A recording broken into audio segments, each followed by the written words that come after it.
በስመ አብ ወወልድ ወመንፈስ ቅዱስ አሐዱ አምላክ አሜን። በስመ አብ ወወልድ ወመንፈስ ቅዱስ አሐዱ አምላክ አሜን። በስመ አብ ወወልድ ወመንፈስ ቅዱስ አሐዱ አምላክ አሜን። ክቡራን የተከበሩ አባታችን፣ ክቡራን ካህናተ ቤተክርስቲያን፣ ወንድሞች ዲያቆናት፣ ምእመናት በእግዚአብሔር ሰላምታ እንደምናመሻችሁ አሜን። ምህረት ቸርነቱን አብዝቶ እስከዚህች ሰዓት ያደረሰን የአባቶቻችን አምላክ ልዑለ ባሕርይ እግዚአብሔር ስሙ የተመሰገነ ይሁን።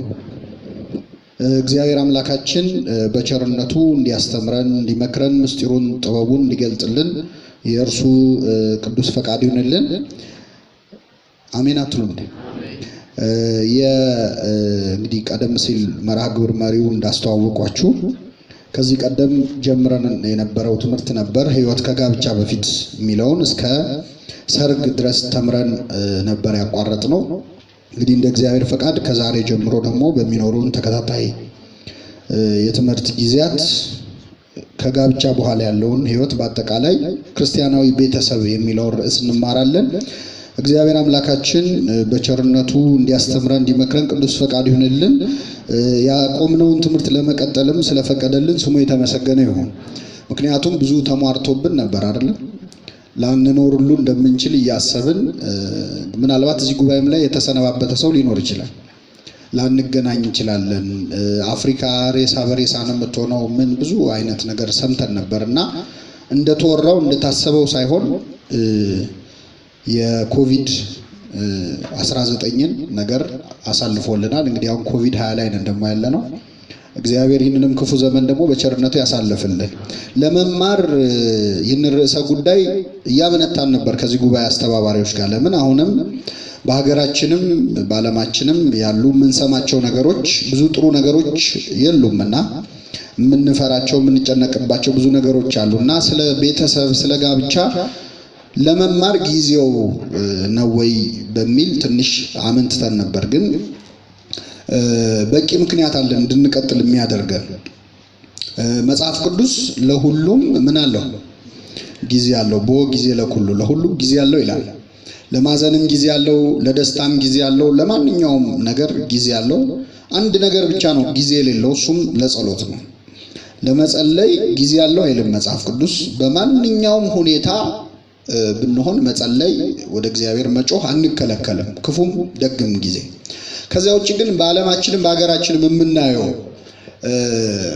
ቀውስ እና ክፉ ነገር በአጠቃላይ የሰው ልጅ የህይወት ታሪክ ላይ ያሉ ክፉ ነገሮች በሙሉ ወደ ኋላ ተመልሰን ስናያቸው መነሻቸው ከጋብቻና ከቤተሰብ ነው። አሁን በሀገራችን የምናየውንም ብቻ ሳይሆን በአጠቃላይ የሰው ልጅ ታሪክ በተለይ እንደ ክርስቲያን በክርስቶስ ማዳን ለምናምን ሰዎች የዓለም ታሪክ ራሱ የተቀየረው ከጋብቻ ነው የሚጀምረው። የመጀመሪያ ሰይጣን ጥቃት የጀመረው ከቤተሰብ ነው። ከመጀመሪያዎቹ ባልና ሚስት ከማና ከአዳምና ከሔዋን ነው የመጀመሪያው ውድቀታችን የሚጀምረው። ሰይጣን ምንም ክፉ ነገር ለማስነሳት ሲፈልግ ከጋብቻ ነው የሚጀምረው። አዳም ብቻውን ሆኖ አልተፈተነም። ብቸኛ በነበረበት ሰዓት ሰይጣን መጥቶ አልፈተነውም። ልክ ጋብቻ ሲጀምር ነው ሔዋን ብቻዋን ስትሆን ለብቻ ለይቶ ጠብቆ በአዳምና በሔዋን መካከል የሐሳብ ልዩነት ፈጠረ። እሷ የበላይነት እንድትፈልግ አደረገ። መጨረሻ ላይ መካሰስ እንዲጀምሩ አደረጋቸው። እሷ በላችኝ፣ የሰጠችኝን ዛፍ በላው ወደሚል ክስ። ስለዚህ የመጀመሪያ የሰው ልጅ ታሪክ ራሱ የተቀየረው በጋብቻ ላይ ከተፈጠረ ችግር ነው ማለት ነው። ስለዚህ ታሪክ ሰይጣን የሰራባቸውን ስራዎች በዓለም ላይ የሚሆኑ ክፉ ነገሮችን ማውራት ስንጀምር ለሰው ልጅ ድህነትም ለሰው ልጅ ውድቀትም መነሻ የሆኑ ነገሮች የሚጀምሩት ሁልጊዜም ከቤተሰብና ከጋብቻ። ሁለተኛውም የቃየልና አቤል ታሪክ ነው የምናገኘው አይደል? መጽሐፍ ቅዱስ ላይ እየሰማችሁ ነው። የማንና የማን? የቃየልና አቤል ታሪክ ነው። እሱም መነሻው ዞሮ ዞሮ መጽሐፈ ኩፋሌ እንደሚነግረን የጋብቻ ጉዳይ ነው። ወደ ቤተሰብ ይሄዳል። እንደምታውቁት ቃየልና አቤል 66ቱን መጽሐፍ በሚያምኑ ሰዎች ንባብ ቃየልና አቤል ማንን እንዳገቡ መረዳት አይቻልም። መጽሐፈ ኩፋሌ ወይም አይሁዳውያን መጽሐፈ ኢዮቤልዩ የሚሉት ዘ ቡክ ኦፍ ጁቢሊስ የሚባለው መጽሐፍ ከሙት ባህር ጥቅሎች አንዱ የሆነው ማለት ነው። በዚያ መጽሐፍ ላይ አዳምና ሔዋን ልጅ ሲወልዱ ከቃየልና ከአቤል ጋር መንትያ ሴቶች ልጆች ወልደው ነበር። ሉድና አቅሌማ ይባላሉ በእኛ ትርጓሜ።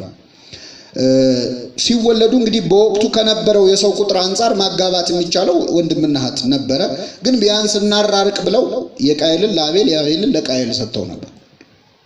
ስለዚህ ቃየል ከነበረበት ቅናት በተጨማሪ በውስጡ አንዱ ጥላቻውን ከፍ ያደረገው መልከ መልካም የነበረችውን ሉድ የተባለችውን ከሱ ጋር መንትያ ሆና የተወለደችው ለአቤል መሰጠቷ እንደሆነ ይናገራል መጽሐፍ። ስለዚህ አሁንም ሁለተኛው የመጀመሪያው ሰው የተገደለበት ችግር የተፈጠረው በምን ምክንያት ነው ማለት ነው? በጋብቻ ምክንያት። በዚህ ቅናት ተነሳስቶ ገደለው አቤልን። በዓለም ላይ ከነበሩ ሰዎች 6 ሰዎች ነበር የነበሩት፣ አንድ ሰው ገደለ። ከዓለም ሕዝብ ስንት ሰው ገደለ ማለት ነው? 1/6። አሁን ቢሆን ጄኖሳይድ አይደል ነው አይደለም? የዓለም ሕዝብ አሁን ስንት ደረሰ? 6 ቢሊዮን ነበር የሆነ ጊዜ። አሁን 9 ወይ 8 ደርሰ 6 ቢሊዮን ቢሆን የዓለም ሕዝብ 1 ቢሊዮን ሕዝብ ነው የገደለው ማለት ነው። ቃየል አሁን ቢኖር በጄኖሳይድ በጣም መከሰስ ያለበት ሰው። አስቡት፣ ሊያውም ሰው በተወደደበት ዘመን ስንት ሰው ነው ያለው ዓለም ላይ? ከ6 ሰው 1 ሰው ገደለ። የመጀመሪያው ሟች ነው። እኔ በጣም የሚያሳዝነው ከመሞቱ ብቻውን ሲኦል መውረዱ እኔ በጣም ያሳዝነኝ። ምክንያቱም ከሱ በፊት የሞተ ሰው አለ። ተፋጠጠ እኮ ከሰይጣን ጋር ሄዶ ብቻውን ማለት ነው። አስቡት፣ ከአዳም ቀድሞ ሲኦል የወረደው እሱ ነው። በእርግጥ በረድኤተ እግዚአብሔር ቅዱሳን ይጠበቁ ነበር። ግን ቃየል አቤልን ሲገለው ብቻውን ሲኦል አወረደው። የመጀመሪያውን ወንድሙን የዓለማችን የመጀመሪያ እረኛ የዓለማችን የመጀመሪያ ልጄ ተብሎ የተለቀሰው የዛን ጊዜ ነው። ግን መነሻው ጋብቻ ነበር። በእስራኤላውያን መካከል በዘመናት ሲካሄዱ የነበሩ ጸቦች መነሻቸው የአብርሃምና ሳራ ጋብቻ ነው። አብርሃምና ሳራ ከተጋቡ በኋላ መካን ነበሩ እንደምታውቁት። ከገረዷ እንዲወልድ ገፋፍታው ነበረ ሳራ። ያው በጊዜው እንመጣበታለን። በዛ ምክንያት የተወለደው እስማኤል አለ። መልሳ አስወጣልኛለች። የእስማኤላውያን ወገንና የአብርሃማውያን ወይም የይስሐቃውያን ወገኖች ለረጅም ዓመታት ደግሞ ውጊያ፣ ጠላትነት እንዲኖራቸው ተደረገ። ስለዚህ የብዙ ክፉ ነገሮች መነሻ ሰይጣን ሲያስነሳ የሚጀምረው ከምንድን ነው? ከቤተሰቡ። በሀገራችንም በዓለማችንም ይሄ የማይካድ እውነት ነው። በዓለማችን በጣም ትልቅ ሆነው የወደቁ ስርወ መንግስቶችን ታሪክ ስታነቡ ቀድሞ የሆነ ክፉ ነገር የሚነሳው ከቤተሰብ ነው። ለምሳሌ ሮም፣ እንግዲህ ሮም በአንድ ቀን አልተገነባችም የሚባል አባባል አለ አይደለ? ሮም በአንድ ቀን አልተገነባችም፣ በአንድ ቀንም አልፈረሰችም። ሮም ከመፍረሷ በፊት ታላቂቱ ሮም እንግዲህ የሮማን ኢምፓየር በጣም ብዙ ሀገራትን ይገዛ የነበረ ግዛት ነው። በዛን ዘመን ሮም ከመውደቋና አበቃላት ከመባሏ በፊት ያለውን ታሪክ ሲሴሮ የሚባለው ጸሐፊ ጽፎታል። ምን ይላል? ሮም ከመውደቋ ከጥቂት ዓመታት በፊት የሮማውያን የቤተሰብ እሴት ወይም ይሄ የፋሚሊ ቫልዩ የሚባለው ነገር ጠፍቶ ነበር። በጣም ትዳር ተበላሽቶ ነበር። አመንዝራነት በጣም በዝቶ ነበር። ከአንድ በላይ የሚያገቡ ሰዎች በዝተው ነበር እና ፍቺ ደግሞ በጣም ቁጥሩ በጣም ጨምሮ ነበረ። ሮም ከመውደቋ ከ50 ከ60 ዓመት በፊት ጀምሮ ማለት ነው። እና እንደውም ሲገልጽ ምን ይላል? በዛን ዘመን የነበሩ ሴቶች መፍታታቸውን ባሌን ፈታው ብሎ ለመናገር ፊታቸው ላይ እፍረት አይታይም ነበር። እንደ ተራ ነገር ባሌን ፈታሁት እኮ ነበር የሚሉት። አልፎ ተርፎ ዓመት ሲቀየር ሁሉ ባል የዓመት ባል ይባላል። ለዛ አረጉት ማለት ነው። የዓመት ባል መምረጥ ጀመሩ። እስቲ ዘንድ ልክ ሶፋ እንደሚቀይር ሰው ልብስ እንደሚቀይር የዓመት አዲስ ባል ማለት ነው። ይሄ ውጤቱ ምን ሆነ? በእንደዚህ በተበለሻሻ አኗኗር ቤተሰብ ውስጥ ያደጉ ልጆች ተፈጠሩ። የቤተሰብ ቫልዩ ጠፋ ማለት ነው። ስለዚህ የትኛውም ዓለም ላይ ታሪክ ወደ ኋላ ሲጠና ብዙ ችግሮች የሚፈጠሩት የሚነሱት ከምንድን ነው ማለት ነው? ከቤተሰብ ነው። ወደኛም ስናመጣው በሀገራችንም በዓለማችንም ይሄ የቤተሰብ እሴት እየጠፋ በመጣ አሁን ያለንበት ዘመን በጣም ትናንት አሁን ከአንድ ሰዎች ጋር እየተነጋገርን ነበር እና መንገድ ላይ የሚለምኑ የጎዳና ተዳዳሪ ልጆች አሉ አይደለም በየመኪናው እና ልብ ብላችሁ አስተውላችሁ ከሆነ አሁን ልመናው ትንሽ ከልመናም ከፍ እያለ ነው ማለት ይገባኛል ጥያቄ አለ አይደል ክሌም ነው የሚያደርጉት። መጣው አንኳኩተው አምጣ አይነት ነገር ነው። ከጊዜ ወደ ጊዜ ትንሽ ቁጣ እየጨመረ ነገ ከነገ ወዲያ ይቀማሉ ማለት ነው። ይሄ ምንም ጥርጥር የለውም። አሁን ያለንበትን ዘመን እያዩ የሚያድጉ ህፃናት ምን እያዩ ነው የሚያድጉት? ምናልባት እኛ ትናንትና ልጆች ነበርን፣ በየሚዲያው ዘጠናዎቹ ምናምኖቹ ትዝ ይላችኋል፣ ልጅ ሆነን ይሄን እያየ ምናምን እያልን እንስቃለን። አሁን ያሉ ልጆች ከአንድ 20 ዓመት በኋላ ምንድን ነው የሚያወሩት? ትዝ ይላችኋል፣ ድንጋይ ሲወረወር፣ ሰው ሲያልቅ፣ ጦርነት እኮ ነው እያዩ ያሉት። ለዛ ዋጋ መክፈላችን አይቀርም እና ወደ ኋላ ሲጠና በዓለማችን ታሪክም በጣም አሰቃቂ ጭካኔ ያሳዩ እነ ሂትለር እነ ሞሶሎኒ እነማን ሄዳችሁ ታሪካቸውን ብታዩ ከቤተሰብ ይጀምራል። ስለዚህ የቤተሰብ ጉዳይ የዓለም ሰላም ጉዳይ ነው። የሁሉም በክፉ ዘመንም ቢሆን ልናነሳው የሚገባው። ምክንያቱም ነገ የተሻለ ነገር እንዲመጣ የምንፈልግ ከሆነ ዛሬ ላይ ደግሞ ቢያንስ ስለ ቤተሰብ፣ ስለ ክርስቲያናዊ ህይወት ቤተሰብን በአግባቡ ስለመምራት መማር ያስፈልጋል። በዚህ ድፍረት ነው የምንማረው ማለት ነው። ያስፈልጋል ብለን የምንነሳውና በዚህ ዘመን ላይ ክፉ ነገር በተለይ ወላጆች አላችሁ እዚህ ማለት ልጆች ምን ውስጥ እንደብቃቸው የሚያስብል ዘመን ነው አሁን ያለነው። ልጆች የሚሰሙት ነገር በጣም መጥፎ ነገር ነው። ሚዲያው ደግሞ 24 ሰዓት በቃ ወይ ስድብ ወይ ምናምን ነው እና ልጆቹ በቃላት ለምደው ወይ የዘር የብሔር ስም ምናምን ለምደው ስድብ ለምደው ነው የሚያድጉት። የማትጠብቁት ህፃን ሲናገር ትሰማላችሁ። ግን መሆን ያለበት ቢያንስ ሚዲያ ላይ ያላችሁ እዚህ ማለት ልትኖሩ ትችላላችሁ። ቀጣዩ ትውልድ እንኳን እንዳይበላሽ ማድረግ ይቻላል። ሁለተኛ ዓለም ጦርነት ላይ በጣም የሚደንቅ ስራ ሰርተዋል። በሁለተኛ ዓለም ጦርነት በጣም ብዙ ወጣቶች ወንዶች ዘምተው ቤት ውስጥ የቀሩት ሴቶችና ህፃናት ነበሩ በብዛት እና ምን አደረጉ? በዛ በሁለተኛው ዓለም ጦርነት የነበሩ ሴቶች በተለይ ሚዲያው ላይ ያሉት ፊልሞች ሲያሳዩ ድራማ ሲያሳዩ ሴቶቹ ወንድ የመሰሉ የተቀቡ ራሳቸውን እየለወጡ ወንድም ሴትም ያለበት ቤተሰብ ያለበት ድራማ ያሳዩ ነበር እና የሚያሳዩት የሚናገሩት ዜና ሁሉ ተስፋ የሚሰጥ ሰላም የሚሰጥ ነገ የተሻለ ነገር እንደሚኖር ነው እና የዛኔ ህፃን የነበሩ ልጆች በኋላ ሲያድጉ ያን ዘመን የነበረውን ክፉ ነገር በደንብ ሳይገባቸው ስላደጉ ሰላማዊ ህይወት መቀጠል ቻሉ ማለት ነው። እኛ አንመርጥም። ህፃናቱን ፊት የምናወራው ክፉ ነገር አለ፣ በጣም ብዙ ታሪክ አለ። ስለዚህ ከቤተሰብ የሚጀምር ነገር ስለሆነ ምንም ክፉ ዘመን ላይ ብንሆን ስለ ጋብቻ፣ ስለ ቤተሰብ፣ ስለ ልጅ አስተዳደግ መማር ያስፈልጋል። አያስፈልግም? ያስፈልጋል። ጨካኝ ሰዎች የሚባሉ ታሪክ ሂትለር ምንም ሄድ የለብንም። ወደኛ አሁን ብትመጡ በኢትዮጵያ ቤተክርስቲያን በጣም አሰቃቂ ጭፍጨፋ ያካሄዱ ጨካኞች ዮዲት ጉዲት፣ ግራኝ አህመድ እንላለን አይደል? የሁለቱም ታሪክ ከቤተሰብ ጋር የተያዘ ነው። የሁለቱም ታሪክ ዮዲት ጉዲት አክሱም የነበረ የቤተክርስቲያን አገልጋይ ከአክሱም ካህናት ወገን የሆነና ከነገስታትም ወገን የሆነ የከበረ ሰው ጋር ፍቅረኛ ትሆናለች ማለት ነው። ከዛ በጣም ውብ ስለነበረች ልቡ በሐጸ ዝሙት ይነደፋል፣ ክነቱን ያፈርሳል። ከአክሱም መዛግብት ውድ የሆኑ ነገሮችን እያነሳ ከወርቁም ከመጎናጸፊያውም ላይ ጭምር ለሷ ስጦታ ይሰጣት ነበር እና ያንን ያዩ ሰዎች በጣም አሰቃቂ ነገር አድርሰውባት ብዙ ግፍ ተፈጸመባት። ቂም ይዛ ሄደች። የመጀመሪያ ህዝብ ማጥፋት ስትጀምር የጀመረችው ከአክሱም ነው። አብያተ ክርስቲያናት አቃጠለች፣ በጣም ብዙ ቅርስ አጠፋች። ይሄ በቤተክርስቲያን ታሪክ የተጻፈ ነው። የግራኝ አህመድም የደብረ ሊባኖሱ ብራና ሲነበብ ሰምታችሁ ከሆነ ገድሉ እንደዚሁ ከአንድ ካህን የተወለደ ልጅ እንደነበር ነው የሚያሳየው። የቤተክርስቲያን ሰው የነበረ ግን ወስልቶ ከሌላ ሴት በሃይማኖት ከማትመስለው ጋር ይተኛና ሌሊት ሲደወል ቤተክርስቲያን ለማገልገል ሲወጣ ጥምጥሙን አነሳው ብሎ የሷን ሻሽ አንስቶ ጥምጥሙ ቤተክርስቲያን ይገባ።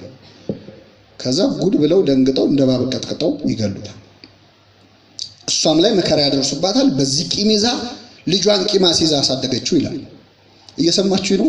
ስለማትታዩኝ ነው የምጠይቀው። ስለዚህ የሚያሳየው ከጋብቻ የሚነሱ ነገሮች ናቸው አገር የሚበጠብጡትም። ምናልባት በልጅነቱ ክፉ ነገር እያየ ያደገ ቂም ይዞ ያደገ ገና ያለቀቀው የልጅነት ጠባሳ ያለበት ሰው በጣም ቂመኛ ምንም ሰላም እንዲፈጠር የማይፈልግ ሰው እየተፈጠረ ይመጣል። ከዛሬው ደግሞ ነገ ይከፋል። ማስቆም የሚችለው አሁን ያለው ትውልድ ነው። በዚህ ምክንያት ነው ስለ እንደዚህ አይነት ነገር የምንማረውና እግዚአብሔር በቸርነቱ እንዲያስተምረን ቅዱስ ፈቃዱ ይሁንልን። በአሰቃቂ ነገር ጀመርኩ ነው ምንም ማድረግ አይቻልም። ዘመኑ ነው ምንም ማድረግ አይቻልም። ቤተክርስቲያን ጋብቻን እና ቤትን በጣም ታከብራለች። መጽሐፍ ቅዱስ በአጠቃላይ ለጋብቻ ትልቅ ቦታ ይሰጣል። በተለይ ግን የኢትዮጵያ ኦርቶዶክስ ተዋሕዶ ቤተክርስቲያን ለየት ያደርጋታል። ለጋብቻና ለቤተሰብ የምትሰጠው ቦታ በጣም ከፍ ያለ ነው። ለዚህ በጣም ማሳያው ቤተ ክርስቲያን የሚለው ስም እስቲ በሉ። ቤተ ክርስቲያን በእንግሊዘኛ ምንድን ነው? ቤተ ክርስቲያን አቤት ቸርች። ቸርች እንግዲህ ኪሪያክ ከሚል ቃል ነው፣ የግሪክ ቃል ነው። ጌታ ማለት ነው። ኪሪያ ላይ ሶን እንላለን አይደል? ኪሪያ ላይ ሶን ጌታ ሆይ ማረኝ እንደማለት ነው። ስለዚህ ቸርች ማለት የጌታ እንደማለት ነው። ቀጥተኛ ትርጉሙ የጌታ ለማለት ነው። ሌላ ስሙ አቅሌሲያ ነው። ኢክሊሲያስቲካል ይባላል። ቤተክርስቲያን ማለት ነው። እሱም ህብረት ማለት ነው። ትርጉሙ ቀጥተኛ ትርጉሙ የምዕመናን ህብረት ማለት ነው። ስለዚህ ሌላው ዓለም ቤተክርስቲያንን በሁለት ስም ይጠራታል። አንደኛ የጌታ ይላታል፣ ሁለተኛ የምዕመናን ምን ህብረት ይላታል። እኛ ግን የምንጠራት ምን ብለን ነው? ቤተ ክርስቲያን። ቤተክርስቲያን ማለት ምን ማለት ነው? ለምሳሌ አንድ አካባቢ የተለያየ እምነት ተከታይ ሰዎች አሉ ልበላችሁ። በዚህ ጆቫ ዊትነስ አለ፣ በዚህ ሙስሊም አለ፣ በዚህ ፕሮቴስታንት አለ። እሺ በሙሉ ሙስሊሞች ላድርጋቸውና በሙሉ ሙስሊሞች ሆነው መሃል ላይ አንድ ኦርቶዶክሳዊ ሰው ቤቱ ቢኖር ይሄ ቤት የምን ቤት ነው ነው? አቤት ለምሳሌ አስቸግርም። አሁን ተመርጦ እየተቃጠለም ስለሆነ የምን ቤት ነው? ቤተ ክርስቲያን። ቤተ ክርስቲያን ነው የሚባለው። የኛ ቤት ራሱ ቤተ ክርስቲያን ነው የሚባለው። ወደዚህ ስትመጡ ወዴት መጣው ብላችሁ ነው የመጣችሁት? ቤተ ክርስቲያን። በአንድ ስም ነው ቤተ ክርስቲያናችን የምትጠራው። የኛንም ቤት ቤተ ክርስቲያን የምትለው ቤተ ክርስቲያንንም ቤተ ክርስቲያን የምትላት ምንድነው ዓላማው ሲባል ቅዱስ ጳውሎስ ደጋግሞ መልእክቶቹ ላይ በቤትህ ላለች ቤተ ክርስቲያን ሰላምታ አቅርብልኝ ይል ነበር። መነሻው ምንድነው? በዛ ዘመን መንፈሳዊ አገልግሎት ቅዳሴው ምኑ ሰው ቤት ይካሄድ ነበር። በመጀመሪያው ክፍለ ዘመን በነበሩ ክርስቲያኖች ዘመን ግን ትልቁ ጽንሰ ሐሳብ የክርስቲያኖች ቤት ራሱ የማን ማደሪያ ቤት ነው? የእግዚአብሔር ማደሪያ ቤት ነው። በቤትህ ላለች ቤተ ክርስቲያን ነው የተባለው። ስለዚህ የኛ ቤት ራሱ የክርስቲያን ቤት ነው፣ ቤተ ክርስቲያን ነው። ቤተ ክርስቲያንም ደግሞ ቤታችን ነች። ስለዚህ ክርስቲያን ማለት ቤቱን ቤተ ክርስቲያን የሚያደርግና ቤተ ክርስቲያንን ደግሞ ቤቱ የሚያደርግ ማለት ነው። ሁለቱንም ማድረግ የቻለ ሰው። ከቤተ ክርስቲያን የምንጠፋ ከሆነ አሁን ቸርችለስ ክርስቲያኒቲ ይባላል። ቤተ ክርስቲያን የማይመጡ ግን እኔ አመልከዋለሁ የሚሉ አሉ። እሱ ተገቢ አይደለም። ቤተ ክርስቲያን ያለ ክርስቶስ፣ ክርስቶስ ያለ ቤተ ክርስቲያንን አመልከዋለሁ ማለት አይቻልም። ቤተ ክርስቲያን የለሽ ክርስትና የለም። ስለዚህ ክርስቲያን ማለት ቤቱን አንዴ በሉ ከኔ ጋር ክርስቲያን ማለት ቤቱን ቤተ ክርስቲያንን ቤቱ የሚያደርግ ሰው ሁለቱንም ማድረግ የቻለ ማለት ነው። ቤታችን ቤተ ክርስቲያን መሆን አለበት። ቤታችን ውስጥ መጸለይ አለብን። ቤታችን ውስጥ መንፈሳዊ ነገር ማድረግ አለብን። በተቻለ በሕጉ በስርዓቱ መሄድ አለብን። የኛ ቤት ቤተ ክርስቲያን ስለሆነ የክርስቲያን ቤት ነው። የክርስቲያን ቤት ማለት ቤተ ክርስቲያን ማለት ነው። ተመሳሳይ ነው ስሙ። እኩል ቦታ እንድንሰጠው እኩል እንድናገብር አሁን ቀረ እንጂ ገርማቸዋል። በሐዋርያ ዘመን ለምሳሌ አንድ የቤተ ክርስቲያን አገልጋይ አንድ ሐዋርያ ከደቀ መዛሙርት አንዱ ለስብከት አገልግሎት ሲሄድ የክርስቲያን ቤት ካገኘ ቀድሞ ሳያሳውቅ 3 ቀን የማደር መብት አለው። ገብቶ ተኝቶ በልቶ ጠጥቶ ተስተናግዶ የመውጣት መብት አለው። ይሄ የቀደመችው ቤተ ክርስቲያን። አሁን እንደዛ አንፈቅድም። የማናውቀው ሰው ከሆነ አስቸጋሪ፣ ዘመኑም የከፋ ነው እንላለን። በዛ ዘመን ግን ይህን ያህል ነበር። የክርስቲያኖች ቤት የጸሎት ቤት፣ በማንኛውም መንፈሳዊ ተግባር የሚፈጸምበት ቤት መሆን አለበት። በብሉይ በጣም አንድ ጥሩ ቃል አለ፣ ሐዲስ ኪዳናዊ መንፈስ ያለው ቃል ታውቁታላችሁ። በቤታችሁ ምን ተጠቅሱ ተለጥፎ ይሆናል። እኔና ቤቴ ግን እግዚአብሔርን በጣም ድንቅ ቃል። እኔና ቤቴ በአንድ ወገን ሕይወቴ ከማለት ይጀምራል። ቤቴ ሕይወቴ ነው። ትሞታለህ ቤትህን አስተካክል ሲል ሕይወትህን ምግባርህን ማለት ነው። ዮሐንስ እመቤታችንን ወደ ቤት ወሰዳት ሲል ቤት አልነበረውም፣ ወደ ልቡ ወደ ሰውነቱ ማለት ነው ቤት ይባላል። ሁለተኛ ቤት የሚባለው ቤተሰብ ማለት ነው። እግዚአብሔርን እናመልካለን። እግዚአብሔርን ማምለክ ያለበት ቤተ ክርስቲያን እንዲባል ቤታችን። አለዚህ እኛ ክርስቲያን ነን፣ ቤታችን ቤት ነው። ቤታችንና እኛ አብረን ስንጠራ ቤተ ክርስቲያን ነው የሚባል። ይሄ እንዲሟላ ግን መሟላት ያለባቸው መስፈርቶች አሉ። አንደኛ እኛና ቤታችን እግዚአብሔርን ማምለክ አለብን። ምን ማለት ነው? ወላጆች እግዚአብሔርን ማምለክ አለባቸው። ልጆች እግዚአብሔርን ማምለክ አለባቸው። አንዳንድ ወላጆች ልጆቻቸው ቤተክርስቲያን እንዲሄዱም አይፈልጉ አሉ። እንዲጾሙም እኔ አንቺ ምን ሆነሽ ነው የምትጾም? እኔ የምጾመው አይበቃሽም? አለውልሽ የሚሉ ምን የቅር ያለሽ ነገር አለ የሚሉ አሉ። ቤተክርስቲያን አካባቢ ልጃቸው ካበዛች ማለት ነው ተስፋ ቆረጥክ እንደ የሚሉ አሉ። በጉብዝና ወራት ፈጣሪ ምን በል ልክ እንደ መጨረሻ የህይወት ፍጻሜ ብቻ የሚመጣባት እግዚአብሔር ግን ልጆችንም ወላጆችንም እንዲመጡ ይፈልጋል። ምን አለ በሆሳዕና ዕለት አህያይቱና ውርንጫይቱን አምጡልኝ፣ ማንም ቢጠይቃችሁ ለጌታ ያስፈልጉታል በሉ። ለማን ያስፈልጉታል? ትትናው እኮ ነው እኛ ምን እናደርግለታለን? ግን ለጌታ ያስፈልጉታል በሉ። ማንና ማንም ያስፈልጉት አትመልሱ። ምንድነው ዝምድናቸው አህያና ውርንጭላ? ስለዚህ ወላጆችንም ልጆችንም እግዚአብሔር ይፈልጋል ማለት ነው። አንዳንዶች አህያውን ልከው ውርንጭላዎቹን ይቀሯል። ልጆቻቸው ይሄዳሉ፣ እነሱም አይመጡ አሉ። ልጆቻቸው መተው ደግሞ ወላጆች መተው ደግሞ ልጆች እንዲቀሩ የሚፈልጉ እንዳይጾሙ የሚፈልጉ አሉ። ሁለቱንም እግዚአብሔር ይፈልጋል። እኔና ቤቴ ግን ስንል ወላጆችንም ልጆችንም ሚስትንም ባልንም የቤት ሰራተኞቻችንን በቤትም በስራም ቦታ የምንቀጥራቸውንም ሰዎች ጭምር እኔና ቤቴ ግን እግዚአብሔርን እናመልካለን ለማለት ቤትህ ማለት እነዚህ ሁሉ ሰዎች ናቸው አይደሉም? አንዳንድ ሰው የሥራ ዘርፉ ከእግዚአብሔር ጋር በጣም የሚጋጭ ሊሆን ይችላል። በጣም ከመንፈሳዊ ነገር ጋር የሚጋጭ ቢዝነስ እየሰራ እሱ ግን ጥሩ አስቀዳጅ ጾመኛ ጸሎተኛ ሊሆን ይችላል። በሱ ስር የሚሰሩትን ሰዎች እያስለቀሰ መከራ እያሳየ እሱ አስራት በኩራቱን ጥንቅቅ አድርጎ እያወጣ ግን የሰዎች ደሞዝ ደግሞ ተለምኖ የማይሰጥ ሰው አለ። እኔና ቤቴ ማለት ይችላል አይችልም? ፈርዖንና ሙሴ ሲደራደሩ ምን አሉ መሰለም? ሙሴ እስራኤልን ከግብጽ ይሰዋልኝ ዘንድ ልቀቅ ብሎሃል እግዚአብሔር ብሎ ለፈርዖን ነገረው። ፈርዖን በጣም ብልጥ ሰው ነው፣ ክፉም ሰው ነው። ምን አለ? 4 አማራጮች አቅርቦ ነበር። የመጀመሪያው ምን አለ? ለእግዚአብሔር መሰዋት ከሆነ የፈለጋችሁት እዚሁ ግብጽ ውስጥ ሰውለት፣ ችግር የለውም ማለት። የት ሰው? ግብጽ። ከግብጽ ሳትወጡ ሰው መስዋዕት አለ። ተንኮል ነው። ለምን መሰለህ? ግብጾች የሚያመልኩት በጥጃ ነው። እስራኤል የሚሰውት ምንድነው? ጥጃ ነው። ጥጃ ሰዋለው ሲሉ አምላካችንን ሰውት ብለው ዘው ሊገሏቸው። ስለዚህ እዚሁ ሰው አለ። ግብጽ ሆነን ለእግዚአብሔር መስዋዕትን ምን አንልም አናቀርብም ማለት። ሁለተኛ ሙሴ አማራጭ ፈርዖን አቀረበ። እሺ ሳትርቁ ከዚያ ትራቁ፣ ከግብጽ ብዙ ሩቅ ሳትሄዱ ሰውታችሁ ኑ አለ።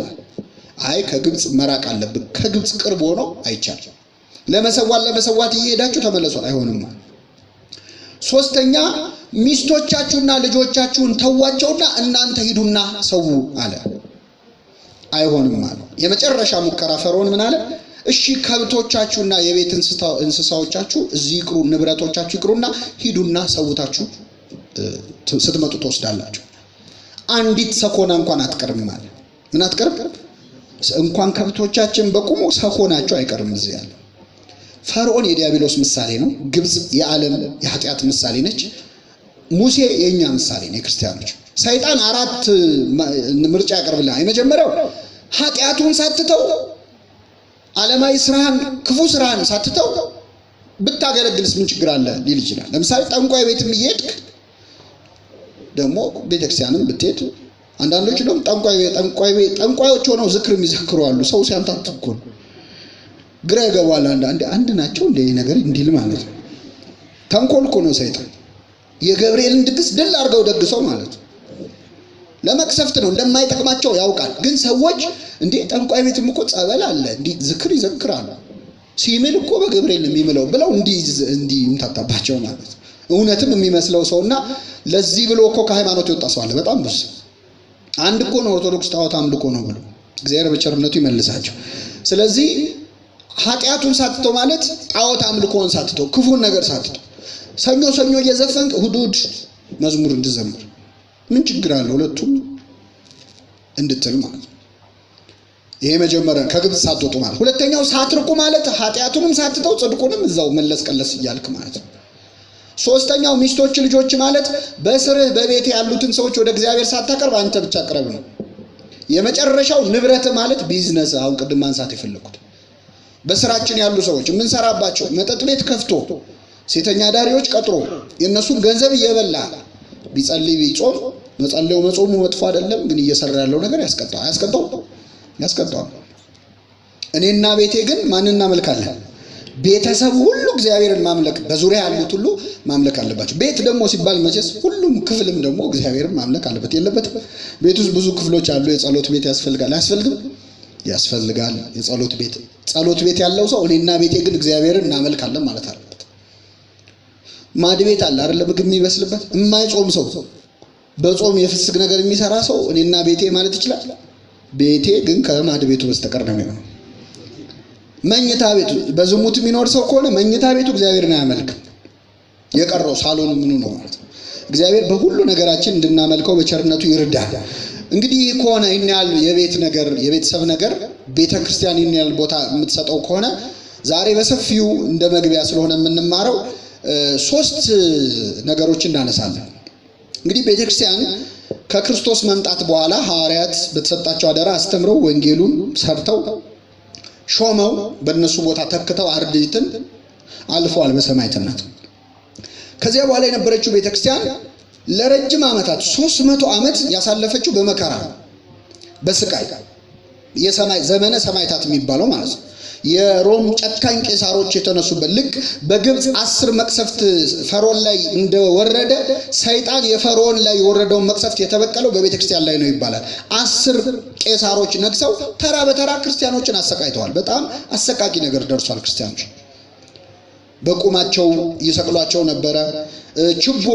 እንደ ችቦ ያበሯቸው ነበር። ሰም አልብሰው ጧፍ አልብሰው ክርስቲያኖችን ያቃጥሏቸው ነበር። እንደ ኔሮን ቄሳር ሳዲስት የሚባል ሰው ያሰቃየ የሚረካ የሚደሰት ሰው ነበር ኔሮን። እና ክርስቲያኖችን እያቃጠለ እሱ በገና ይመታ ነበር።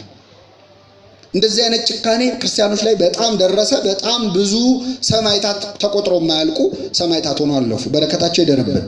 ይህ ዘመነ ሰማዕታት ሲያበቃ አሁን ጠንካራ ክርስቲያኖች አሉ። የሚገርማችሁ ለሚታረዱበት ቀን ልብሳቸውን አጥበው አስቀምጠው ይጠብቁ ነበር። ምናልባት ሰማዕት ከሆንኩ ብለው ልብስ ልክኛ ለሰርግ እንደምናስቀምጠው ነጭ ልብስ አስቀምጠው ይጠብቁ ነበር። ከታረድኩ ከተገደልኩ እንኳን ብለው እየዘመሩ አሕዛብ ግራ ይገባቸው ነበር። እነዚህ ክርስቲያኖች ጤነኞች አይደሉም። ሰው ሊሞት ሲሄድ እንዴት ፊቱ ላይ እንደዚህ አይነት ደስታ ይታያል? ዝግጁ ነበሩ። አሁን ዘመነ ሰማዕታት ቆስጠንጢኖስ መጣና እረፍት ሰጠ። ሰማዕትነት ሲቆም በዛን ጊዜ የነበሩ ክርስቲያኖች እንደኛ ንዝላል ስላልሆኑ አልበቃቸው አለ። ዝም ብሎ መኖር አልፈለጉም።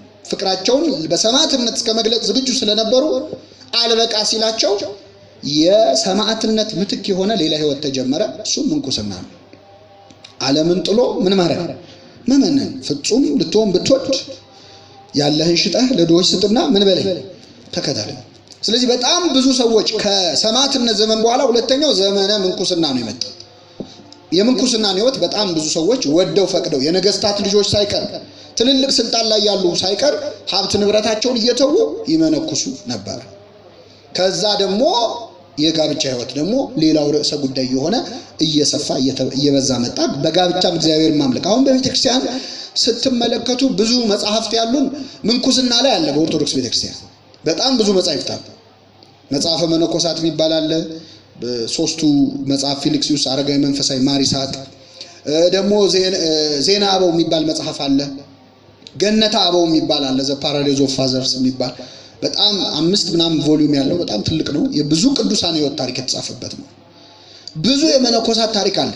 ብዙ የሰማዕታት ታሪክ አለ። መጽሐፈ ስንክሳር ስታነቡት በዚህ ቀን ገሌ እንዲህ ሰማዕትነት ደረሰበት የተባለ ብዙ የሰማዕታት ታሪክ አለ። ወደ ጋብቻ ህይወት ግን ብዙ አልተጻፈም ነበር፣ አልተነገረም። ለምን? ቤተክርስቲያን ረጅም ዓመቷን ያሳል። አሁን አንዳንዴ ኦርቶዶክስ ቤተክርስቲያን ላይ ስለ ጋብቻ ትምህርት እኮ እዚህ ብዙ የለም ምናምን የሚል ሰው ታሪኳን በደንብ ያልተረዳ ነው። እየሰማችሁ ነው? አዎ። ከሰማዕትነትና ከምንኩስና ተጋድሎ ህይወት ነው ቤተክርስቲያኗ ከብዙ ዓመታት በኋላ ያረፈችው። ስለዚህ የጋብቻ ህይወትን በተመለከተ ብዙ ነገር ላናገኝ እንችላለን። የመጀመሪያው እንደውም ክፍለ ዘመን ጋብቻ ላይ ራሱ የነበረው አመለካከት በጣም ክርክር ነበር። የባልና ሚስት ግንኙነት ሩካቤ የተፈጠረው ከውድቀት በፊት ነው በኋላ ያሉ የሚከራከሩበት ነበር። ከውድቀት ማለት አዳምና ሔዋን ዕፀ በለስን ከበሉ በኋላ ነው በፊት ነው መዋለድ የጀመሩት? ሩካቤ ገነት ውስጥ አልነበረም። በገነት አልነበረም ሩካቤ። አዳምን ሚስቱን ሔዋንን አወቃት የሚለው ከዕፀ በለስ በኋላ ነው። ስለዚህ አንዳንድ ሊቃውንት ተነስተው ምን ይሉ ነበር? ጋብቻ አሁን እንደምናየው ቅዱስ እንዳልሆነ ዝቅ አድርገው ይመለከቱት ነበር። የድንግልናን ህይወት ደግሞ በጣም ከፍ አድርገው ያዩት ነበር። ይመለከቱት ነበርና ከውድቀት በፊት ነው ወይስ በኋላ የሚለው ብዙ ክርክር ተነስቷል። አንዳንዶች ጠንክረው ጽፈዋል። በጣም ጋብቻ ከውድቀት በፊት አልነበረም። ታዲያ ብዙ ተባዙ የሚለው ቃል እንዴት ነው የሚሉ ይሄኛው ወገን ደግሞ ብዙ ተባዙ ያለው እግዚአብሔር ገና ሲፈጥራቸው ነው በገነት። እየሰማችሁ ነው? ብዙ ተባዙ ያለው በገነት ነው። ታዲያ ጋብቻ ሳይኖር እንዴት ሊበዙ ይችላሉ የሚል ጥያቄ ሲነሳባቸው ምን ይሉ ነበር እነዛኞቹ? አይ እግዚአብሔር ባወቀው መንገድ ያበዛው ነበር፣ ግን ሩቃቤ ሊኖር አይችልም ነበር ብለው ይደመድማሉ። ይሄንን ጽንፍ በጣም የያዙት ሰዎች ብዙ ጽፈዋል፣ ብዙ አባቶች። ግን ልብ አድርጉ፣ አንድ አባት በሆነ ጉዳይ የተለየ ሐሳብ ስለጻፈ የኦርቶዶክስ ቤተክርስቲያን አቋም ነው አይባልም።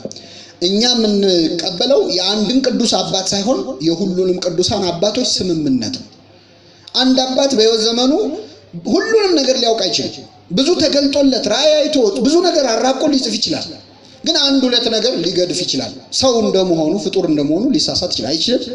እግዚአብሔር ቢገልጥለትም ሰው መሆኑን እንድናቅ የሆነ ነገር ይሰውርበታል። ለምሳሌ የምታውቁትን ታሪክ ልንገራችሁ። ዮሴፍ ወደ ፈርዖን ቤት እስከ መግባት ድረስ የደረሰው በብሉይ ኪዳን እስር ቤት ታስሮ ከእስር ቤት ለመውጣት የቻለው ምን አድርጎ ነበር? መልሱልኝ። ህልም ፈቶ ተርጉሞ ነው። ከዛ በህልም ፈቶ ያው ዮሴፍ የፈርዖን ምክትል እስከመሆን ደረሰ። ወደ ኋላ ስትሄዱ ግን ዮሴፍ የመጀመሪያ ከወንድሞቹ ጋር ያጣላው ምን ነበር? ህልም ነው። ምንድነው ያለመው?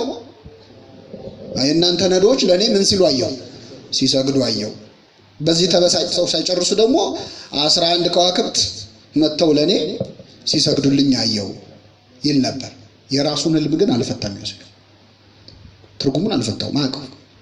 በኋላ ነው ለካ ያ ህልም እኔ በግብጽ እንደምነግስ የሚናገር ነው ለካ ያለው በኋላ ነው። ብዙ ህልሞች ሲፈታ የኖረ ዮሴፍ የራሱን ህልም ግን አልፈታም። እንደዚህ ነው እግዚአብሔር። ቅድስና ደረጃም ደርሰ ቅዱስ ጳውሎስ በጥላው ይፈውስ ነበር፣ ግን እሱ በሽተኛ ነው። በምን ይፈውስ ነበር? ጥላው ይፈውሳል፣ ግን እሱ ያመዋል። ጉድለታችንን እንድንረዳው ማለት የፈለገው ዕውቀት ቢኖረው ሰው የሆነ ነገር ይጎላል። ስለዚህ ቤተክርስቲያን በሃይማኖት አበው ነው እንጂ አንድ አባት ባለው ብቻ ስለማትመራ ይህንን ጽንፍ ይዘው የጻፉትን አልተቀበለቻቸውም። የካቶሊክ ቤተክርስቲያን ግን ጋብቻን በጣም አክፋፍተው በጻፉ ሰዎች ምክንያት ተነስታ ክህነትን እስከ መከልከል ያገባ ሰው ቄስ አይሆንም በእነሱ። እኛ ቤተክርስቲያን ግን አግብቶ ሳያገባ በቅስና ማገልገል ይችላል ትላለች። ስለዚህ ጋብቻ ብዙ አከራካሪ ነበር፣ ግን በኋላ የተነሱ ሊቃውንት አስፋፍተው ስለ ጋብቻ መጻፍ ጀመሩ። አንደኛ እግዚአብሔር ጋብቻን ባርኮታል፣ ቀድሶታል። በብሉይ ኪዳንም ጋብቻን የመሰረተው ማን ነው? እግዚአብሔር ራሱ ነው። በኦሪት ዘፍጥረት ምዕራፍ 2 ላይ። በሐዲስ ኪዳንም ጋብቻ ላይ ተገኝቶ የባረከው ማን ነው? የቃና ዘገሊላ ሰርክ የዮሐንስ ወንጌል ምዕራፍ 2።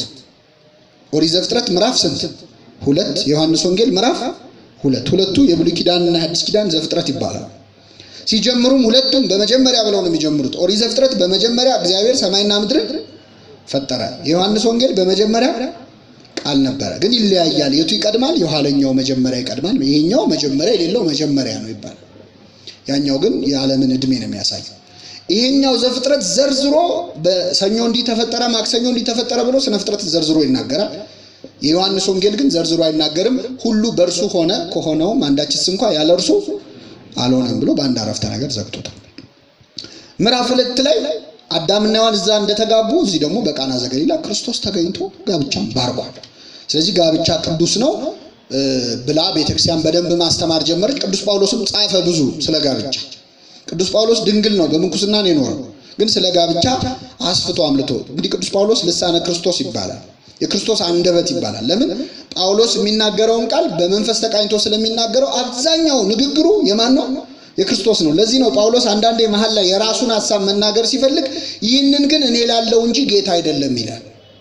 እስካሁን የተናገርኩት ቃል በቃል ማን የገለጸልኝ ነው? ጌታ ነው። ሲነርጂ የሚባል ነገር መጽሐፍ ቅዱስ ሙሉውን እግዚአብሔር በሉ ያላቸውን ተፍተው ጽፈውት አይደለም።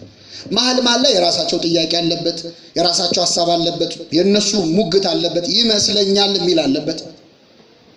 የነሱና የእግዚአብሔር ጭማቂ ነው። ሲነርጂ ይባላል መጽሐፍ ቅዱስ። የሁለቱም ማለት ነው። በመንፈስ ቅዱስ ተነተው ተናገሩት እንጂ ሁሉንም መንፈስ ቅዱስ ራሱ አላጻፋቸው። የራሳቸው ጥያቄ ሙግት ሁሉ አለበት። እየሰማችሁ ነው አይደል? ስለዚህ ቅዱስ ጳውሎስ እስካሁን የተናገረውን ተናግሮ ይህንን ግን ጌታ እኔ እላለሁ እንጂ ጌታ አይደለም ብሎ ለይቶሉ ይነግራል። በዚህ ምክንያት ቅዱስ ጳውሎስ ልሳነ ክርስቶስ ይባላል። ከጳውሎስ በኋላ የተነሳ ደግሞ የቤተክርስቲያናችን አሁን ለዚህ ትምህርት ያለሱ መማር የማንችለው አንድ ቅዱስ አባት አለ። ቅዱስ ዮሐንስ አፈወርቅ ይባላል። እሱ ደግሞ ልሳነ ጳውሎስ ይባላል። ቅዱስ ጳውሎስ ልሳነ ማን አልኳቸው? ክርስቶስ ይባላል። የክርስቶስን ነው የሚናገረው። ጳውሎስ ቅዱስ ዮሐንስ አፈወርቅ ደግሞ ልሳነ ጳውሎስ ይባላል።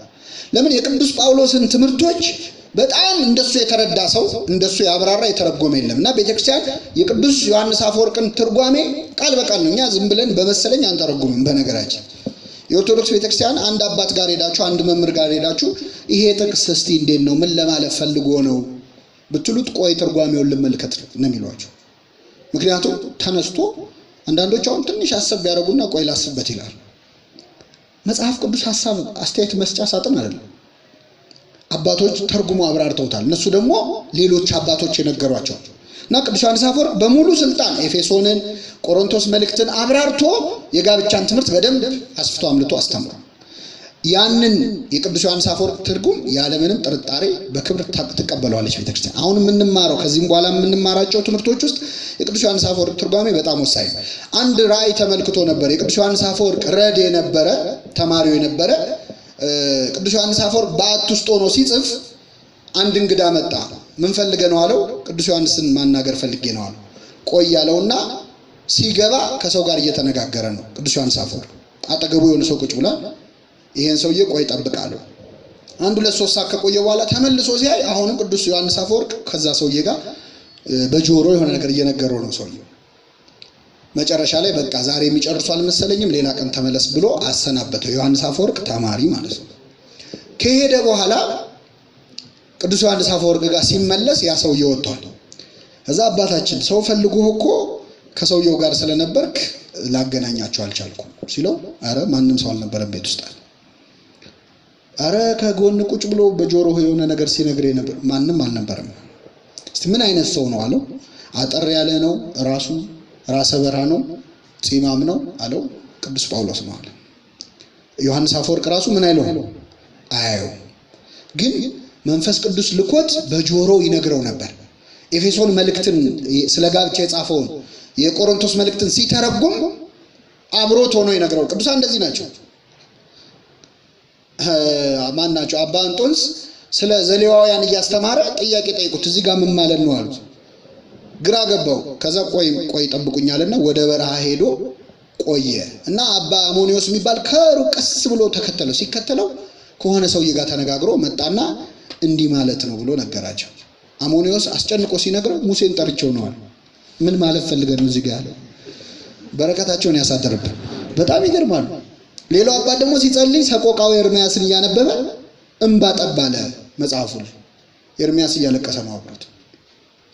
ስለዚህ ይህን ያህል ቅርበት ስላላቸው እነሱ ያሉትን ትርጉም እንቀበላለን። በልተ ጠጥተ እንደፈለክ ኃጢአት እየሰራ እንደሚመስለኝ እንዲህ ለማለት ፈልጎ ነው አይባልም። የእግዚአብሔር ቃል እንኳን የእግዚአብሔር ሌላም ሰው ራሱ እንዲህ ለማለት ፈልጎ ነው ይባላል አይባልም። ማክበር አለ ምን ለማለት ፈልገ ነው እንኳን ይባላል። ስለዚህ ስለ ጋብቻ የምንማራቸው ትምህርቶች አብዛኞቹን ያብራራው ቅዱስ ዮሐንስ አፈወርቅ። ቅዱስ ዮሐንስ አፈወርቅ መነኩሴ ነበር፣ ግን ስለ ጋብቻ በጣም አስተምሯል። ሳያገባ እንዴት ስለ ጋብቻ ያስተምራል ሊባል ይችላል። ብዙ ጊዜ አሁን ያላገቡ ሰዎች ስለ ጋብቻ ለምን ትምህርት ይሰጣሉ የሚል ጥያቄ ይነሳል። ይሁንና በቤተክርስቲያን ታሪክ አብዛኛውን ስለ ጋብቻ አብራርተው የጻፉት አባቶች መነኮሳት ናቸው። የሚጽፉት ቢያስተምሩት ግን የነሱን አመለካከት ሳይሆን የማንን ነው? ቤተክርስቲያን ነው። ስለዚህ አሁን የምንማረው የሚያስተምረውን ሰው የህይወት ልምድ አይደለም። አሁን የኔ እንዳይመስላችሁ አደራችሁ። ምን አስተያየት መስጫ አይደለም ስብከት። እንደዛ ከሆነ ሰዎች ከራሳቸው ህይወት አንፃር ማስተማር ይጀምራል። እየሰማችሁ ነው? በቃ ጋብቻም ለምሳሌ ያገባ ሰው ብቻ የሚያስተምረው ከተባለ ያገባ ሰው በትዳሩ ደስተኛ ከሆነ ትዳር እኮ ደስታ ነው ይላል። ወጥቶ ደስ ካላለውስ ቢቀርባችሁ ይሻላል ሁሉ ሊል ይችላል አይደል? አንድ ጊዜ ምን ገጠመን? ቅድም ከውድቀት በፊት ነው በኋላ የሚል ነገር ነግሬያቸዋለሁ አይደለም? እና ይሄንን ጉዳይ አንድ ወንድማችን ስሙን መጥቀስ አያስፈልግም መጽሐፍ ተርጉሞ በሱ ጉዳይ ላይ ሶስት ሆነን እያወራን እየተከራከርን ነበር። ከውድቀት በፊት ነው በኋላ ነው? ከውድቀት በፊት ነው ያን እንጨቃጨቃለን። በኋላ አንድ ሰው መጣ። እንግዲህ በወቅቱ ትንሽ ደስተኛ አልነበረም መሰለኝ በትዳር ሁኔታውና ምንድነው የምትሉታል? አይ ትዳር የመጣው ከውድቀት በኋላ ነው ወይስ በፊት ነው? ትዳር ራሱ ውድቀት አይደል እንዴ ያለው? መሮታል ማለት ነው። ስለዚህ ሰው መድረክ ላይ ወጥቶ የሚያስተምረው አሁን ያለበትን ፐርፎርማንስ አይደለም። ደስ ሲለው ይወጣ ደስ ይበላችሁ፣ ሲያዝን ደግሞ ሁሉ ከንቱ ነው የሚል ከሆነ ኮንዲሽናል ይሆናል የቤተክርስቲያን ትምህርት ማለት ነው። ግልጽ ነው አይደል? ስለዚህ ቅዱስ ዮሐንስ አፈወርቅም ከሱ በኋላ ርቱዐ ሃይማኖት የተባለ ሊቅ አለ በ14ኛው ክፍለ ዘመን። አንተ ትሁት ሳትሆን ስለ ትህትና እንዴት ታስተምራለህ አሉኝ ትሉኛላችሁ፣ ሰማለሁ ይላል፣ ታሙኛላችሁ። አንተ ትሁት ሳትሆን እንዴት ስለ ትህትና ታስተምራለህ ትሉኛላችሁ። ክርስቶስ ፈሪሳውያንን እንኳን የሚሉትን አድርጉ እንጂ የሚያደርጉትን አትዩ ብሎ መስክሮላቸው ነበር። ስለዚህ እኔ ትሁት ባልሆንም ስለ ትህትና መጽሐፍት የሚሉትን ነግራችኋለሁ፣ ግን የማስተምረውን እንድኖረው ጸልዩልኝ ይላል። ስለዚህ ቅዱስ ዮሐንስ አፈወርቅ አስተምሯል። የራሱ የህይወት ታሪክ ስታዩት ብቸኛ እናት ነው ያሳደገችው፣ አባት አላሳደገው። ከዚያ መነነ፣ በበረሃ አሳለፈ። በበረሃ ተጋድሎ ሲፈጽም ቆይቶ በጣም በጠና ሲታመም ወደ አንጾኪያ መጣ፣ አንቲዮክ የምትባለው ከተማ። በዚያ ካህን ሆነ፣ እስከ ፕትርክና ደረሰ። ህዝቡን ያስተምር ነበር። የንስሐ አባት የሆነ እየመከረ ሲመጣ በጣም ብዙ የትዳር ጉዳዮችን መስማት ጀመረ። በፊት በጣም ስብከቱ ሁሉ ድንግልና ላይ በጣም ያደላ ነበረ። በኋላ ግን ቀስ እያለ ጋብቻን ጉዳይ በደንብ ተንትኖ አስተምሯል። ይተቹት ነበር ሲሰብክ። ቅዱስ ዮሐንስ አፈወርቅ የሚሰብከው በጣም ቁስጥንጥንያ ውስጥ በጣም በትልልቅ ካቴድራሎች ውስጥ ነበረ። ብዙ ህዝብ መጥቶ ከስብከቱ ጣዕም የተነሳ ወደውት ይማሩ ነበር። እና ምን ይሉ ነበር አንዳንዶች፣ ስለ ጋብቻ አንተ መነኩሴ ነህ ምን ያገባል አይነት ተቃውሞ ያነሱበት ነበር። ደስም የማይላቸው አሉ። እና ምን ይላል? ለአመንዝራነት እንዲመቻችሁ ነው፣ ከእናንተ ህይወት ጋር እንዲመች ነው የማትፈልጉት እንድነግራችሁ። ግን ካህን ስለ ጋብቻም ስለ ቤተሰብ ህይወትም በትክክል ይመለከቷል፣ ያገባዋል። ክርስቶስ በቃና ዘገሊላ ተገኝቶ ውሃን ወይን እንዳደረገ ካህናትም በጋብቻ መሃል ተገኝተው ውሃ ያለን ትዳር ወይን የማድረግ ኃላፊነት አለባቸው ብሎ ቅዱስ ዮሐንስ አፈወርቅ በወቅቱ የነበሩ ሰዎች ያስተምር ነበር። ሶስት አይነት ትምህርት ነው ያስተማረው በዘመኑ። ብዙ ጊዜ ስብከቱ የመጀመሪያው ሀብት ላይ ነው። ስለ ድህነትና ስለ ሀብት፣ ስለ ምጽዋት በሰፊው አስተምሯል። ሁለተኛ መዝናኛ ላይ ብዙ አስተምሯል ቅዱስ ዮሐንስ አፈወርቅ። በዘመኑ እንግዲህ ቲያትር፣ የጭፈራ፣ የፈረስ ጉግስ ውድድር ምን ይበዛ ነበር፣ ልክ እንደ ኳስ እንደምን ማለት ነው። ስለዚህ በጣም ይዋሃዳቸው ስለነበር እሱም በሰፊው አስተምሯል። ሶስተኛው ግን ስለ ጋብቻ በሰፊው አስተምሯል። እንግዲህ ጠቅለል እናድርገውና መግቢያ ስለሆነ የጋብቻ ህይወትና የምንኩስና ህይወትን በተመለከተ ሁለት ጽንፎች አሉ። አንዳንዶች ጋብቻን እንደ ርኩስ ቆጥረው ብዙ የነቀፉ የጻፉ፣ በተለይ ኖስቲኮች የሚባሉት ይሄ ግኖስቲክ ምንለው በተለምዶ እነዚህ ሰዎች እንደረከሰ ነገር አስተምሯል። ለዚህ ነው ቅዳሴያችን እኛስ ጋብቻ ንጹህ እንደሆነ ልደትም ርኩሰት እንደሌለበት እናምናለን እንላለን። ጋብቻ ርኩስ ነገር አይደለም፣ የከፋ ነገር አለ፣ ቅዱስ ነገር የሚገኝበት ነው ብለው አስተምረዋል። ከቤተክርስቲያን አባቶች ለምሳሌ እንደ ቅዱስ ጄሮም አይነቱ ለየት ያሉ አባቶች ያልኳችሁ እሱ ነው። ጋብቻን አይወድም ነበር። ካለመውደድ አልፎ የጋብቻ ጥሩ ነገሩ መነኩሴ ስለሚወለድበት ነው ይላል። አበዛው አይደለም? ጥሩ ነው መነኮሳ መወለዳቸው፣ ግን ብቻኛ ምንኩስና የሚገኝበት ብቻ ነው እስከ ማለት ደርሰው ነበር። መጽሐፍ ቅዱስ ምን ይላል ካላችሁ ሁለቱንም ባላንስ የሚያደርግ ትምህርት ነው። የጋብቻ ህይወትና የድንግልና ህይወትን በተመለከተ አንዳንዶች ምንኩስናን ተፈጥሮ መጋፋት ነው። በተለይ እኛ ሀገር እችን በደንብ ስሙኝ አደራችሁ። ምንኩስና ነገር ሲበላሽ የሚገባበት አይነት ኑሮ የመረረው የሚገባበት ይሄ ዘፋኞቹም ደራሲዎቹም የቱ ዘፈን እንዳትሉ እንጂ አደራችሁ ምንኩስናውን በቃ ገዳም ልገባልሽ ነው አይነት ነገር እንደዛ ነው እንዴ? ዓለም የጠላችሁ ነው። ዓለምን የጠላ ነው የሚመነኩሰው። ዓለምን ንቆ ነው፣ ዓለምን ንቃው ነው። ግን ሊትሬቸር አሁን ፍቅር እስከ መቃብር እንግዲህ በጣም ኦርቶዶክስ ቤተክርስቲያን የኢትዮጵያ ኦርቶዶክስ ተዋህዶ ምዕመን ሁሉ ማንበብ ያለበት መጽሐፍ ነው። ልክ ራሻዎች አሁን የራሻ ኦርቶዶክስ ብራዘርስ ካራማዞቭ የሚባል መጽሐፍ አለ የዶስቶቭስኪ እና ከመጽሐፍ ቅዱስ ቀጥሎ ማንኛውም ኦርቶዶክሳዊ ያንብበው ይላል። ውስጡ ስለ ንስሐ ስለምን በጣም ብዙ ቃል ስላለ የኛን ቤተክርስቲያን ማወቅ የፈለገ ሰው ፍቅር እስከ መቃብርን ቢያነብ ቅኔ ቤትን፣ ዜማ ቤትን፣ ቅዳሴውን ምኑን በጣም ብዙ ነገር ማየት ይቻላል። ዋና ገጸ ባህሪውን ዲያቆን ነው፣ እያስጠናት ነው። ብዙ ትንታኔ ያለው ግን ታሪኩ መጨረሻው ምንድነው? ሁሉ ነገር ሲበላሻሽ መነኮሱ።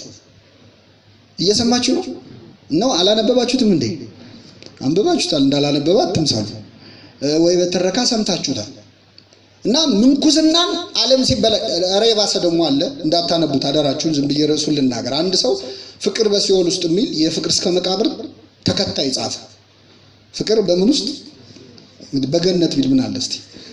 እና በሲኦል ውስጥ ብሎ ምን አይነት ክሬቲቭ ነው ብለን ተማሪ እያለን አነበብነው። ስናነበው ሲኦል ውስጥ የሚለው ገዳም ውስጥ ምንኩስናን ነው ሲኦል ያለው። እንደዚህ አይነት ዝንባሌ ያላቸው ሰዎች አሉ። በግጥማቸው በጽሁፉ በምኑ ኑሮ የመረረው የሚመነኩሱ አይደለም። እንደዛ አይነት ትምህርት የለም። ምንኩስና በዚህ መልኩ ይሳላል። ፍቅር እግዚአብሔር ስቧቸው ነው እንጂ የሚመነኩሱት ዓለም መሯቸው አስጠልቷቸው ሁሉ ነገር ሲበለሻሽ ኑሮ በቃ አልተሳካልኝም እኔ አንድ ገዳም ገብቼ ብገላገል ይሻለኛል አይደለም። ክርስቶስ ስለ ምንኩስና በጣም ድንቅ ቃል ተናግሯል። ማቴዎስ 19:9 ላይ ሊቀበለው የሚችል በሉ እስኪ ይቀበለው። ስለ መንግስተ ሰማያት ራሳቸው ጃንደረቦች ያደረጉ ደናግላን ለመሆን የመረጡ አሉ። መጋባት ጥሩ ነው፣ መውለድ ጥሩ ነው። ነገር ግን ደግሞ መርጠው በፍሪው ይላቸው በነፃ ፈቃዳቸው ተጠቅመው ራሳቸውን የሰለቡ ጃንደረቦች፣ ፊዚካሊ ራሳቸውን መስለብ አይደለም፣ ለድንግልና ህይወት የወሰኑ አሉ። ይህንን ሊቀበለው የሚችል ይቀበለው፣ ጸጋ ነው፣ ለተሰጠው ሰው ይሆናል። ስለዚህ መሰበክ አለበት። በእውነት የምንኩስና ዝንባሌ የድንግልና ህይወት የመጽናት ዝንባሌ ያለው ሰው እንዲመነኩስ ይደገፋል፣ ይበረታታል። ዝም ብሎ ሊያግቡ አግቡ ብሎ ነገር የለም። ሊቀበል የሚችል ምን ይበለው ይቀበለው። የንጽህና ህይወት ከመራ እግዚአብሔር ተጠቀሙበት። አቡነ ሀብተ ማርያም ሊመነኩሱ ሊመንኑ ሊሄዱ ሲሉ ወላጆቻቸው ተሰበሰቡና ኧረ ተው ብዙ ተባዙ ይላል እኮ ምድርንም ምን በሏት ሙሏት ይላል ሲሏቸው እኔ ስላላገባው የምድር ቁጥር ይጎላሉ ያሉ። ስለዚህ እንዲህ የመረጡ አሉ፣ ራሳቸውን የሰለቡ። ሰው የሰለባቸው አሉ ደግሞ ማለት መክሮ አስተምሮ ያስመነናቸው አሉ። ቃል እግዚአብሔር ነግሮ ልባቸውን ነክቶት ወንጌል ሲነበብ ሰምተው የመነኑ አሉ። ብዙ ቅዱሳን ሰው የሰለባቸው በዛ። ለጃንደረብነት ለስልብነት ደግሞ የራሱ ትርጉም አለው። ግን አሁን በመናወራው በምንኩስና በሰው ተመክረው የመነኑ አሉ፣ ራሳቸው ወደው ፈቅደው የመነኑ አሉ። ከማህፀን ደግሞ ለድንግልና ተመርጠው በህይወታቸው የድንግልና ህይወት ዝንባሌያቸው ከፍ ብሎ የተወለዱ እንደ መጥምቁ ዮሐንስ እንደ ቅዱስ ኤርምያስ ያሉ ቅዱሳን አሉ ማለት ነው። ጋብቻና ምንኩስናን ስናነጻጽረው የቱ ይበልጣል የቱ ያንሳል የሚል ከሆነ ግን አንድ ጥቅስ ልንገራችሁ፣ እሱን አብራርተን እናጠቃልላለን። ያገባ በሉ እስኪ መልካም አደረገ። ይሄ ብቻ ነው ድምጻችሁ? ያላገባ የተሻለ አደረገ።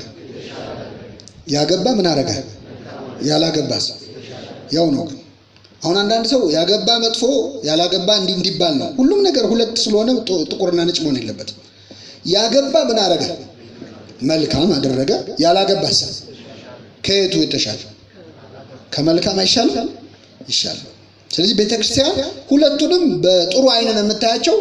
ግን ከሁለቱ ከማግባት አለማግባት የተሻለ አደረገ ይላል። እስቲ ሙሉ ጥቅሱን ላንብብላችሁ። አንደኛ ቆሮንቶስ ምዕራፍ 7 ከቁጥር 38 ላይ ነው ይሄ ቃል ያለው። ቅዱስ ጳውሎስ ስለ ጋብቻ ባስተማረበት ስፍራ ከራሱ ሕይወት አንስቶ መነኩሴው ቅዱስ ጳውሎስ ማለት ነው። 7:38 ከፍ ብዬ ላንብብላችሁ። ያለ ሐሳብ ልትኖሩ እወዳለሁ ይላል። ያለምን? ያለ ሐሳብ። ያላገባው ጌታን እንዴት ደስ እንደሚያሰኘው የጌታን ነገር ያስባል። ያገባው ግን ሚስቱን ደስ እንደሚያሰኛት የዓለምን ነገር ያስባል፣ ልቡም ተከፍሏል። ያልተጋባች ሴትና ድንግል በስጋም በነፍስም እንዲቀደሱ የጌታን ነገር ያስባሉ። የተጋባች ግን ባሏን እንዴት ደስ እንደምታሰኘው የዓለምን ነገር ታስባለች። ቢያንስ ጥሩ ትዳር ካሰበች ለማለት ነው። ባሏን እንዴት ቅጥል እንደምታደርገው ታስብ ትችላለች። እንደየትዳሩ ይለያያል። ብቻ ግን ሐሳባቸው ለሁለት ምን ይላል? ይከፈላል። ታስባለች። ይህንንም ለራሳችሁ ጥቅም እላለሁ፣ በአገባብ እንድትኖሩ ሳትባክኑም በጌታ እንድትጸኑ ነው እንጂ ላጠምዳችሁ ብዬ አይደለም። ዳሩ ግን ማግባት በሚገባው ዕድሜ በደረሰ ጊዜ ስለ ድንግልና ያፈረ ሰው ቢኖር የወደደውን ያድርግ፣ ቢያገባም ኃጢአት የለበትም። ሳይናወጥ በልቡ የጸና ግን ግድ የለበትም፣ የወደደውን እንዲያደርግ ተፈቅዶለታል። ድንግልናውን በልቡ ይጠብቅ ዘንድ ቢጸና መልካም አደረገ። እንዲሁም ድንግልን ያገባ መልካም አደረገ፣ ያላገባም የተሻለ አደረገ። ያላገባ ምን አደረገ? የተሻለ አደረገ ብሎ ገልጾታል። በዝሙት ከመቃጠል ግን መጋባት ይሻላል። ራሳቸውን መግዛት ባይችሉ ግን ይጋቡ ይላል። ራሳቸውን መግዛት ባይችሉ መነኮሳት ይፈተናሉ ወይ? አዎ ይፈተናሉ። ካልተፈተኑማ ተጋድሎ ተደርጎ አይቆጠርላቸው፣ ሌላ የጤና ችግር ነው የሚሆነው ምንም ፈተና ከሌለባቸው። ቅዱስ ዮሐንስ ዘሰዋስው ጆን ክሊማከስ የሚባለው መነኮሳት ፈተና ስላለባቸው ነው ዋጋ የሚያገኙት። ይፈተናሉ። እንደውም ሰይጣን የበለጠ ሊፈትናቸው ይችላል። መነኮሳት ብዙ ተጋድሎ የፈጸሙ እንደ ቅዱስ መርቲያኖስ ያሉ የዝሙት ፈተና መጥቶባቸው እግራቸውን አንስተው እሳት ላይ ያስቀመጡ መነኮሳት አሉ። በዝሙት ከመውደቅ እግሬ ይቃጠል ብለው ማለት ነው። አንድ አባት ደግሞ ይገርማቸዋል። በከተማ እየሄደ ላሉ ምዕመናን ይቀድስላቸዋል፣ ያገለግላል። መነኩሴ ነውና ወደቀ በኃጢአት። ሲወድቅ ከዚህ በኋላ አላገለግላችሁም ሌላ አባት ፈልጉ አላቸው። ከኔ ጋር ናችሁ? ከዛ ህዝቡ ምን አሉ? እኛ የምናውቀው መውደቅህን ሳይሆን አባት መሆንህን ነው። እግዚአብሔር እንዳረገ ያርግ፣ እኛ ግን ገብተህ ቀድስ አገልግለን፣ ምንም የምናውቀው ነገር የለም። አሁን ዘንድሮ ቢሆን እንደዚህ እንላለን። የማናውቀው ብዙ ነገርም ሊኖር ይችላል ነው የምንለው። ምንም ጥርጥር የለውም። ይሄ ለነገሩ ድሮም ትከነክነኛለህ ይላል ሰው አይደለ? እንደዚህ በተለይ ስለ ካህናት መጥፎ ነገር እንዴት በጣም ደስ እንደሚል። ሰይጣን እኮ ቁልፍ ያዦቹ ጋር ሊያጣላል ነው መንግስተ ሰማያት እንዳንገባ። የካህናት ክፉ ነገር በጣም ይራገባል። እና ካልቀደስክ አገልግለን፣ እኛ አናቅም፣ ስላንተ ኃጢአት የሚያውቀው እግዚአብሔር ነው፣ እኛ አገልግለን አሉት። እሺ ቀድሼ አቆርባቸዋለሁ፣ ግን አንድ ነገር እምቢ እንዳትሉኝ፣ ቀድሼ ስወጣ የምታረጉልኝ ነገር አለ። እሱ ችግር የለም ማለት ነው። ቀድሶ አቆረባቸው። ሲወጡ መሬት ላይ ተኛና በሩ ላይ ቤተክርስቲያኑ በር ላይ ህዝቡን ሁሉ ማለት ስትወጡ እኔን እየረገጣችሁ ተዋል እና ያ ሁሉ ህዝብ እየረገጠው ወጣ ማለት ነው። እግዚአብሔር ስለ ትህትና ይቅር ብያለሁ አለ። በረከቱን ያሳድርብን። እንደዚህ ነው አባቶቻችን የኖሩት፣ እየተፈተኑ እየታገሉ። አሁን ባለንበት ዘመን በተለይ ስለ መነኮሳት ብዙ ክፉ ነገር። አሁንማ ፓትርያርክም ቅዱስ ሲኖዶስም እንደፈለገ ምን መነኩስ ያለ ዘንድሮ ይላል። እሱ እኮ አልመነኮሰም፣ አግብቶ ወልዶ ከብዶ ምን መነኩስ ያለ ይላል። ይሄን በደንብ መናገር አለብን። እውነት ለመናገር ማረግ ቢያቅተን ቅዱስ ጎርጎርዮስ ዘኑሲስ ይህን ህይወት መኖር ቢያቅተን ማድነቅ እንዴት ያቅተናል ይላል። መነኮሳት የፈለገ ቢሰሩ የመነኮሱ ቀን ካንተ ይበልጣል። መቼ? የመነኮሱ ቀን። መጽሐፈ መነኮሳት ላይ ምን ሆነ መሰላችሁ? ሁለት መነኮሳት ሲሄዱ ወርቅ አገኙ። ድንገት የተቀበረ ወርቅ በድስት ሙሉ ሲያገኙ አንደኛው አባት እንውሰደው ሲል ሌላኛው አባት በፍጹም እኔ ዓለምን ጥዬ ነው የመነንኩት ብሎ ጥሎ ሄደ። ብሩ ወርቁ። ይህ አባት ግን ያንን ወርቅ ወስዶ በጣም ትልቅ ገዳም ሰራበት። ብዙ መነኮሳት የሚያርፉበት ሆነ። ብዙ መነኮሳት አፈራ። በኋላ ቁጭ ብሎ ገዳሙን እያየ ትዝ አለው ያ ጓደኛው ማለት ነው። ጥሎ የሄደው ጓደኛው ምን አይነት ሞኝ ሰው ነው አለ። ይሁኔ በዚህ ብር ይሄንን ሁሉ ነገር ሰራው፣ እሱ ጥሎ ሄደ። ምን አይነት ብሎ ራሱን ከፍ አድርጎ ማሰብ ጀመረ። የእግዚአብሔር መልአክ መጣና ምን አለው መሰላችሁ? እንኳን አሁን አለ ያን ቀን ያንን ብር ጥሎ ሲሄድ የደረሰበት ጸጋ ላይ አንተ አትደርስም። አሁን ማለት ጥሎ ሄደ ቀን አሁን የት እንዳለ አታውቅም። ያን ቀን ጥሎ ስለሄደ ብቻ። ስለዚህ ሊመነኩሱ የሄዱ ቀን ይበልጡናል። ዓለም ላይ ቁጭ ብለን ያሻንን እየሆነ መነኩሴ ምን መነኩሴ ያለ ዘንድሮ በጣም የድፍረት ዘመን ነው በእውነት። እግዚአብሔር ይቅር ይበለን። ስለዚህ ይሄንን ደግሞ ሲባል እንዴት ነው የሚታየው? የተሻለና መልካም ነው ያለው አይደል? ጋብቻ መልካም ነው፣ ምንኩስና ግን የተሻለ ነው፣ በክብር ከፍ ያለ ነው። ጋብቻ ሚስትን ደስ ማሰኘት፣ ባልን ደስ ማሰኘት ነው። ምንኩስና እግዚአብሔርን ደስ ማሰኘት ነው። ቀላል ነው ይላል። በጣም ይገርማል ቅዱስ ጳውሎስ። ከጋብቻና ምንኩስና ቀላል ነው። ያለ ሐሳብ ልትኖሩ ወዳለው ይላል። ያለ ምን? ያለ ሐሳብ። አሁን እኛ የሚመስለን የሚከብደው አረ ምንኩስና በጣም ይላል ሰው። የሚያዝን ሁሉ አለ እኮ። አያሳዝኑ? መንኩሰው አንተ ነው የምታሳዝነው።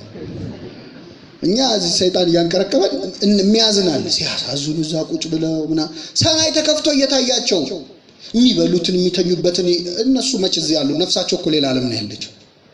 ሰባቱ ሰማያት ደርሶ የሚመጣ መነኩሴ የዓለም ሰው ሄዶ ሲያሳዝኑ ይላል።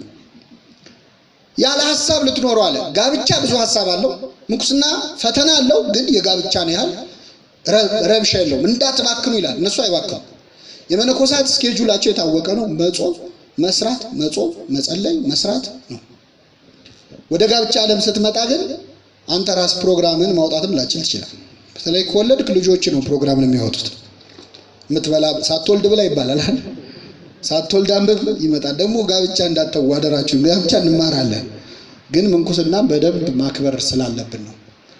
የመጨረሻ ማነሳው ምንኩስናን ድንግልናን ግን ብለን ደግሞ በድንግልና ህይወት ያሉ ሰዎች ደግሞ ጋብቻ ማናናቅ አይችሉም። ዓለም ላይ ያሉ ሰዎች ማለት አይችሉም።